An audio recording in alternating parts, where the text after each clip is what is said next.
despised by others in Zimbabwe, although widely admired across Africa as a hero who stood up to the West. 1965, Rhodesia and Ian Smith's white settlers declare independence from Britain, an event that defined Robert Mugabe's life.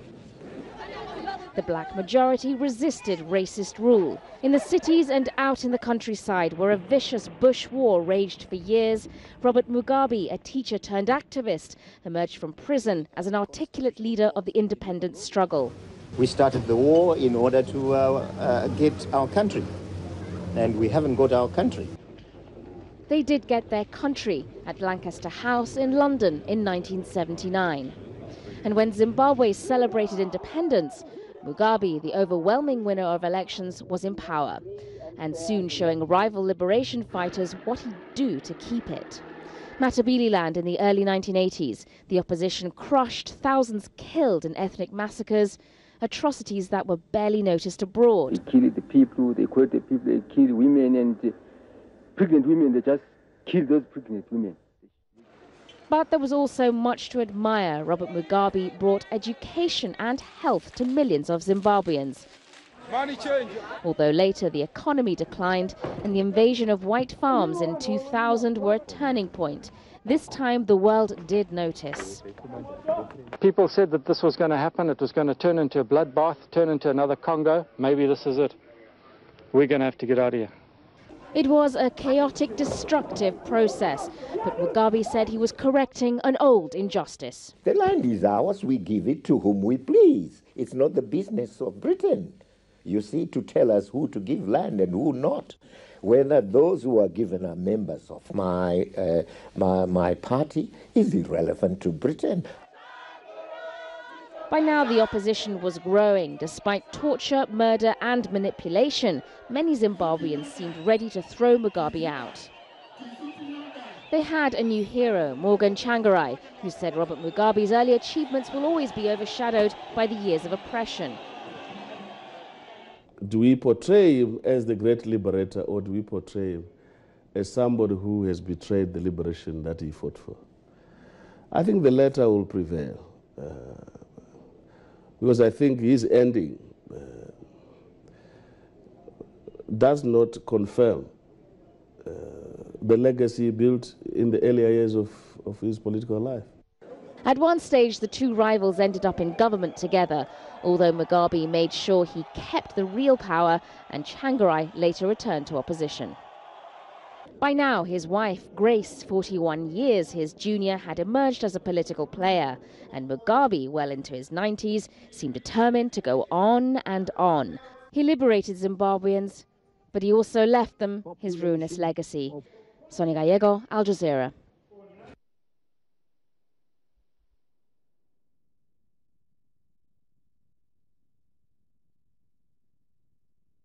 And that's courtesy the Al Jazeera. We've got a couple of playbacks to bring to you because we want to know the man, Robert Mugabe, the man who just resigned a day ago. We want to know him better. And also the man they call Crocodile. The vice president was fired some 2 weeks ago, who is apparently going to be taking charge of that country. But right now, we want to cross over and go to the home of Dr. Bosman Asari. He is head of the Political Science Department of the University of Ghana, but he's a doctor of philosophy in political science. He's also well vested in international relations. Good morning to you, Dr. Asari. Thank you for allowing us into your home this morning, if you can hear me.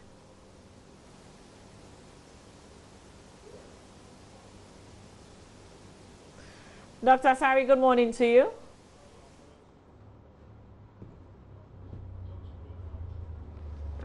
Hello, Dr. Asari. Okay, so we don't seem to hear Dr. Asari, Dr. Bosman Asari, who's joining us for a conversation here on the AM show. But before we re-establish that connection, let's take the world's reaction to Mugabe's resignation as it came in.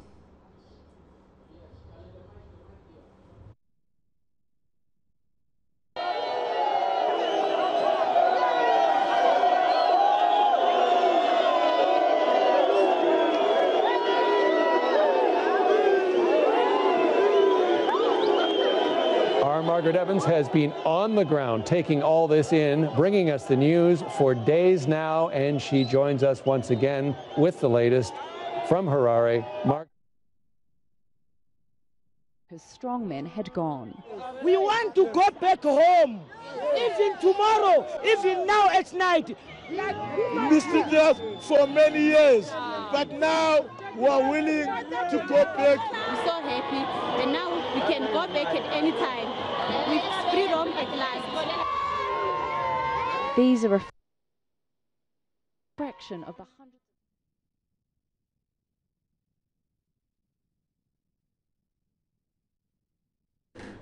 So many reactions to Robert Mugabe's resignation. I guess we can now cross over and touch base with Dr. Bosman Asare, who we're speaking to from his home in the capital.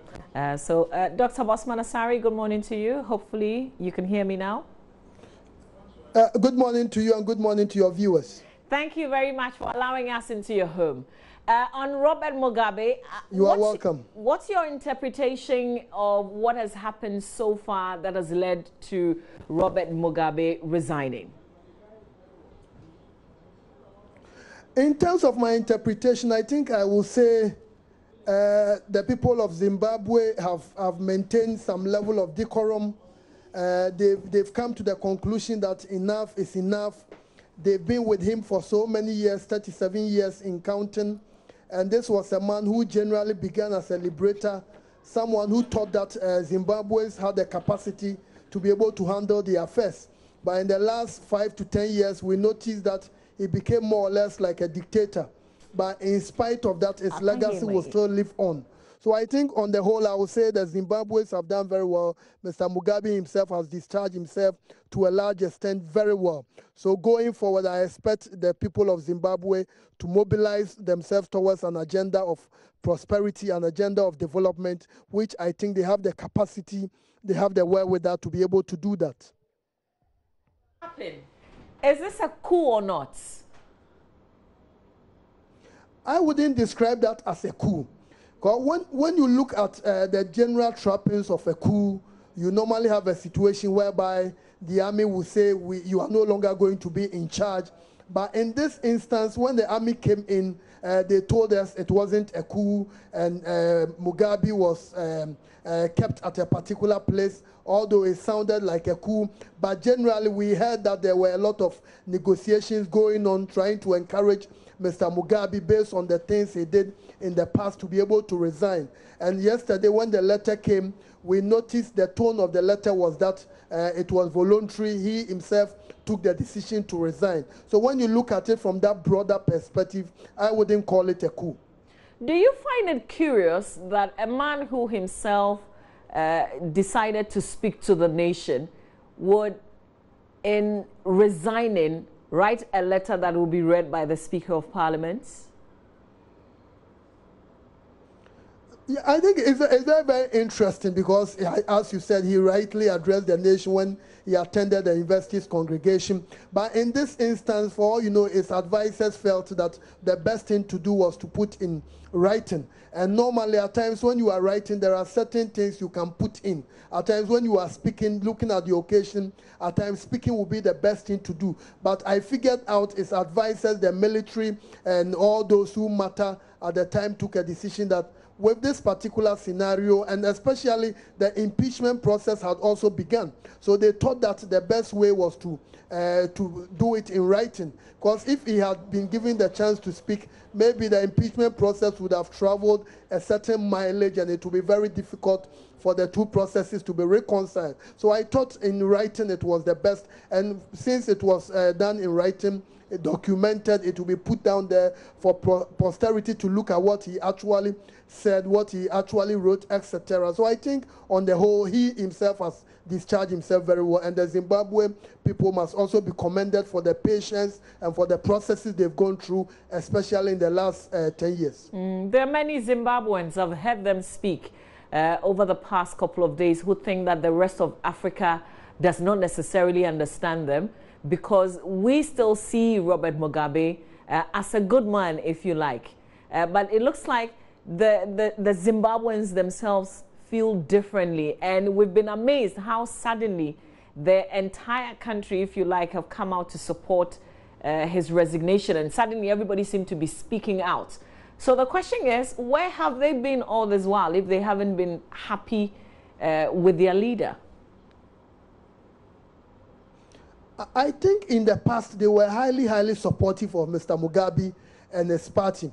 We shouldn't forget in 2008, around 2008, 2007, in that election, Mr. Mugabe nearly lost, and we had some violence ensuing after that election. And later on, there was this national unity government. Morgan Tsvangirai, the opposition leader of the country, became the prime minister at the time. But after that election, we noticed that the Zimbabwe people, they rallied and they seemed to be around Mr. Mugabe all this while.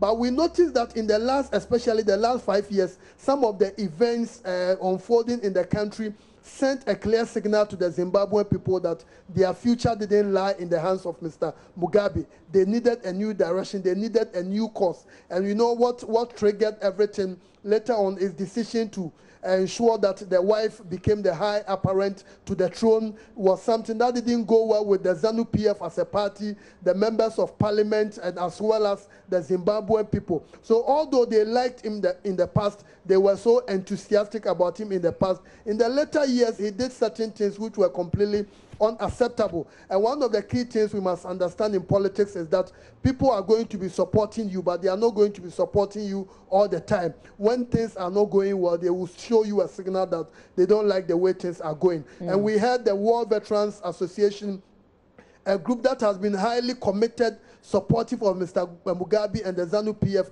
They came out strongly and said that they thought at that particular age, Mr. Mugabe was no longer in a position to prosecute the agenda of development, of transformation that has been elusive for the Zimbabwe people for many years. So I think that in the past, the people liked him, but in the later years, things were not going on very well for them. We're hearing that this may have been instigated by the West. Do you get that feeling? Do you see anything suggesting or linking the West to what has happened in Zimbabwe now? Now, I see that as one of those conspiracy theories out there.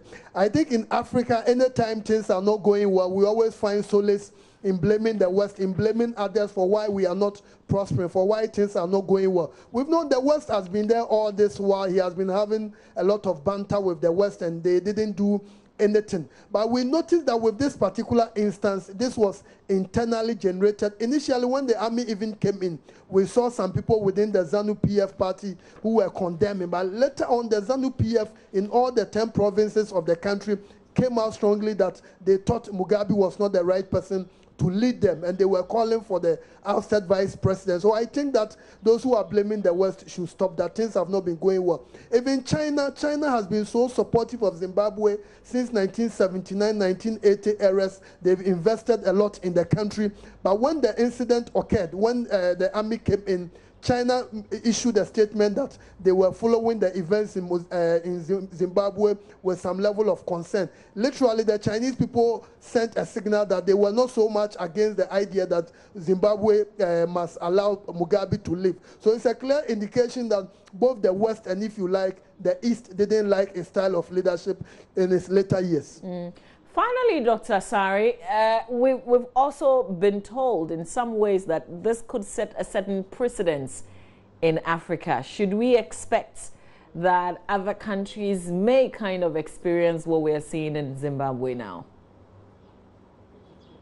Yeah, I do expect so, because we know we've been hearing of what is happening, and we've been seeing on the TV what is happening in Togo. And apart from, Togo, one family has been there for almost 50 years. I mean, he had the mess. From there, you go to a country like Equatorial Guinea. We know the president has been there for so many years, about 30-something, and the people have not shown a clear indication that they want to oust him. But I think with what has happened in Zimbabwe, it's going to send a clear signal to other African leaders that if you have been there for so many years, you have done what you are able to do. So the time has come for you to hand over the baton to other people. And I even expect the African Union, as the mother organization of all intergovernmental organizations in Africa, to send a clear signal that no African country should have a constitution that will ensure that one person can be in power for more than 10 years. Something must be done, because if you don't do that, then you are enhancing, you are encouraging leaders in office to change the constitutions of their country, to make certain changes so that they can entrench themselves in office. So I expect a lot of leadership to be shown by the African Union. We are trying to copy what the Europeans are doing. And in the EU, when you cannot be a leader for so many years by subverting the will of the people, subverting the constitution. So I expect the African Union to lead the way and ensure that no one person becomes the leader of his country for so many years. When you do that, generally it undermines the development of the country, and it sends a clear message that we don't have competent people in the country who can also manage the affairs of the country. Dr. Bosman Asare, I would like to say thank you very much for bringing insight. You are welcome, and my condolences to the multimedia family and to the family of Kaba. Very well said. Thank you very much for your time. That's Dr. Bosman Asare, who is a doctor of philosophy and political science and a man also well vested in international relations. We're crossing over to Zimbabwe now. Richard Chiza is a senior political reporter with the New Day newspaper in Harare. He joins us live. Good morning to you, Richard. Thank you for your time.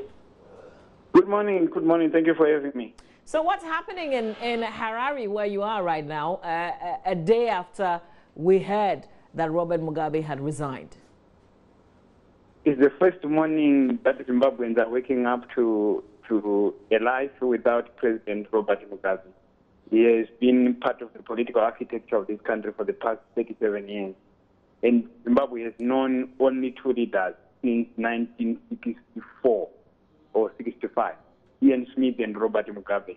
The others in between are quite insignificant. And there is an air of, wow, did this really happen? And people are like pinching each other or pinching themselves, asking if Piri Mugabe is gone. So is he gone? Yes. So is he gone? Is he gone? He is gone. He is gone. He is gone. It's over. We heard reports that people were also taking advantage of the jubilations, the excitement, to loot shops. How far with that? It's true. Shops. There is a chain of shops that is connected to one of the vice presidents who had remained loyal to Mugabe and he had not been sacked. His name is Pelekesela Mpoko. He was also part of the struggle, and now he has been expelled from ZANU-PF, the ruling party, but he is gone. So one of these shops in the eastern border town of Mutare was looted last night. Richard, you are Zimbabwean. You live in Zimbabwe. Tell me who is in charge of your country today. At the moment, by operation of law, Vice President Mpoko is in charge. He is the president at the moment, as we speak now. By operation of law, he automatically takes over. But the unfortunate thing and the clear thing about this situation is, he is not in the country. He was in the country when the took over. For some reason, he had just slipped out of the country when the last cabinet meeting concluded on Tuesday last week. So he is not in the country, but he is present. But how does it work that a man who was fired 2 weeks ago, we hear, is going to be the one who will be sworn in as president? How does that work?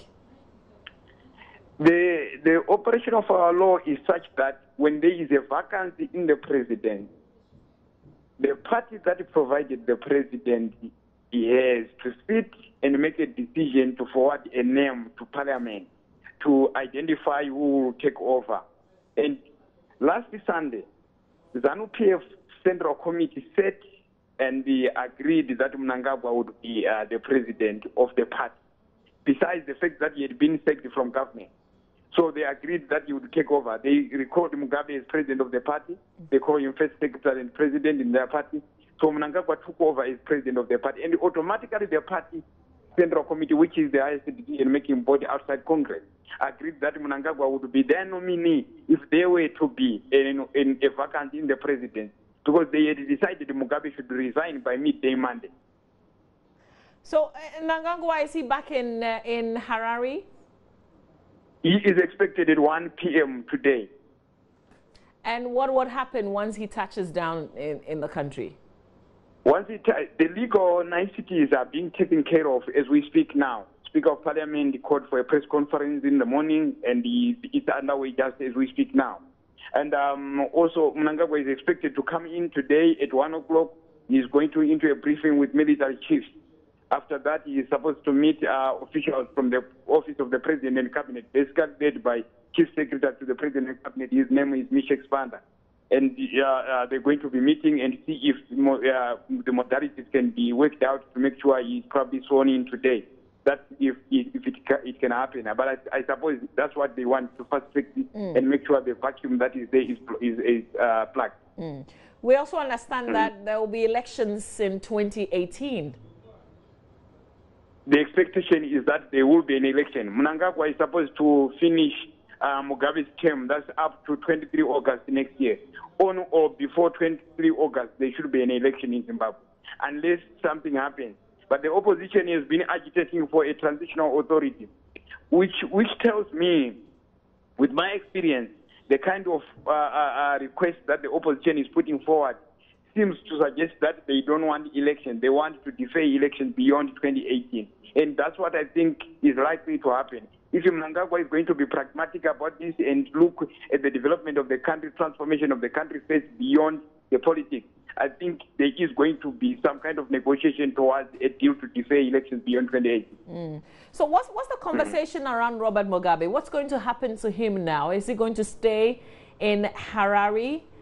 Is he going to be, do we expect some prosecutions to begin conversations around that? Or you're just going to allow him, the people want to just allow him to retire in peace?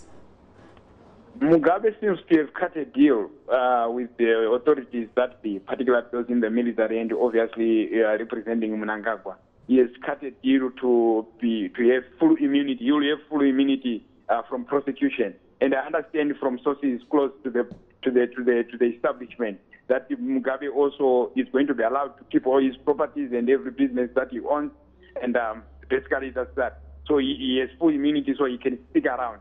But there is also a school of thought that Mugabe is a destabilizing factor.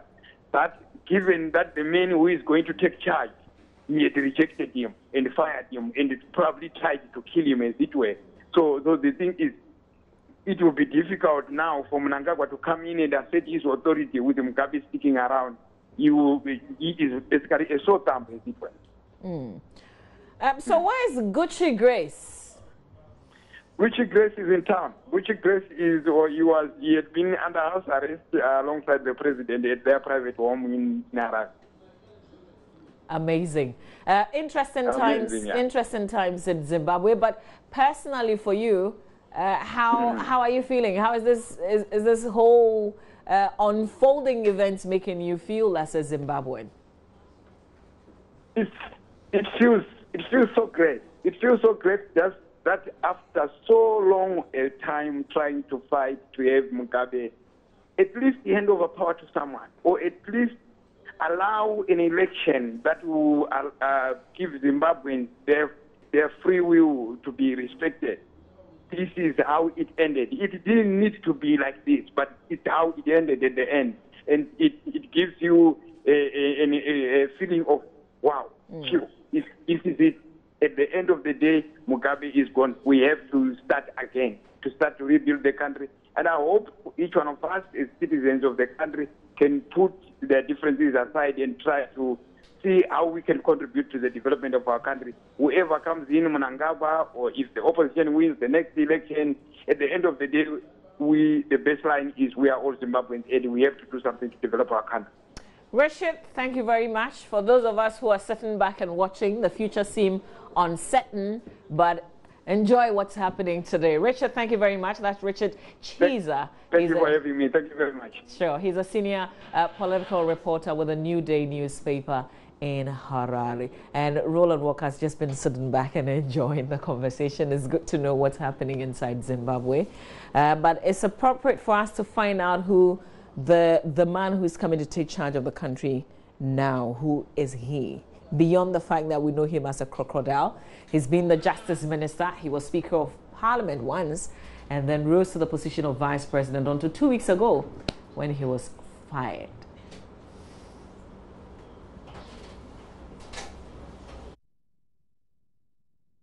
sworn enemies. This is how an extraordinary sequence of events started. This is in relation to termination of employment as vice president. Emmerson Mnangagwa had been sacked by Robert Mugabe, accused of being unreliable, disloyal and deceitful. Speculation pointed towards Grace Mugabe, the president's wife, as being behind the move. The two had publicly fallen out in the jockeying for position over who should succeed 93-year-old Mugabe. It had highlighted the two factions splitting the ruling ZANU-PF party at the time.